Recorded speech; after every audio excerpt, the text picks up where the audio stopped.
કામરેજ ખાતે શુભમ રેસિડેન્સીના રહીશો દ્વારા તબેલાની ગેરકાયદેસર પ્રવૃત્તિ સામે ધારાસભ્ય પ્રફુલભાઈ પાનસેરિયાને આવેદનપત્ર। કામરેજ તાલુકાના નવી પારડી વિસ્તારમાં આવેલ શુભમ રેસિડેન્સીના રહીશો દ્વારા આજે કામરેજ વિસ્તારના ધારાસભ્ય અને રાજ્યમંત્રી પ્રફુલભાઈ પાનસેરિયાને લેખિત આવેદનપત્ર આપવામાં આવ્યું હતું। રહીશોના જણાવ્યા મુજબ શુભમ રેસિડેન્સીની આસપાસ ગેરકાયદેસર રીતે તબેલો બનાવી ગાયો અને ભેંસો રાખવામાં આવી રહી છે, જેના કારણે વિસ્તારમાં ગંદકી ફેલાઈ રહી છે અને સ્વચ્છતા તેમજ આરોગ્ય સંબંધિત સમસ્યાઓ ઊભી થઈ રહી છે। રહીશોએ રજૂઆતમાં જણાવ્યું કે રહેણાંક વિસ્તારમાં આ પ્રકારની પ્રવૃત્તિથી દુર્ગંધ, મચ્છર અને રોગચાળાનો ભય ઊભો થયો છે, જેના કારણે નાના બાળકો, વૃદ્ધો અને મહિલાઓને મુશ્કેલીનો સામનો કરવો પડી રહ્યો છે।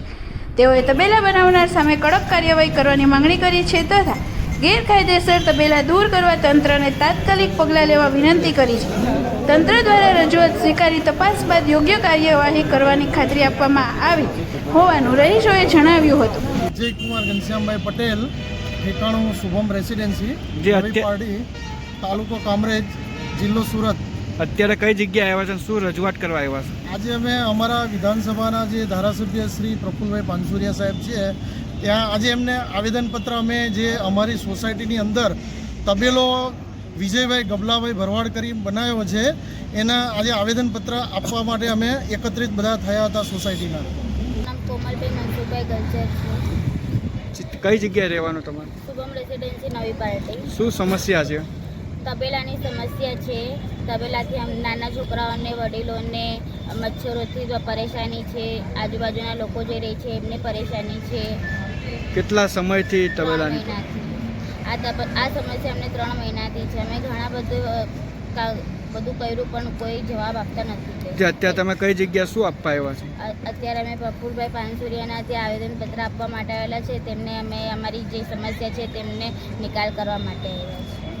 वहाँ पे जहाँ पे हम लोग रहते हैं वो रेसिडेंसी में एक तबेला खोल दिया है। तबेला होने से वहाँ पे गंदगी बहुत हो रही है। वहाँ पे मच्छर हुआ और वहाँ की हवा ख़राब हो रही है।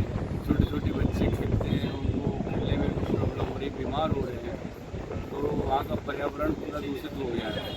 कितने टाइम से चल रहा है सर? करीब ये 10-12 महीने हो गए ऐसा करते हुए।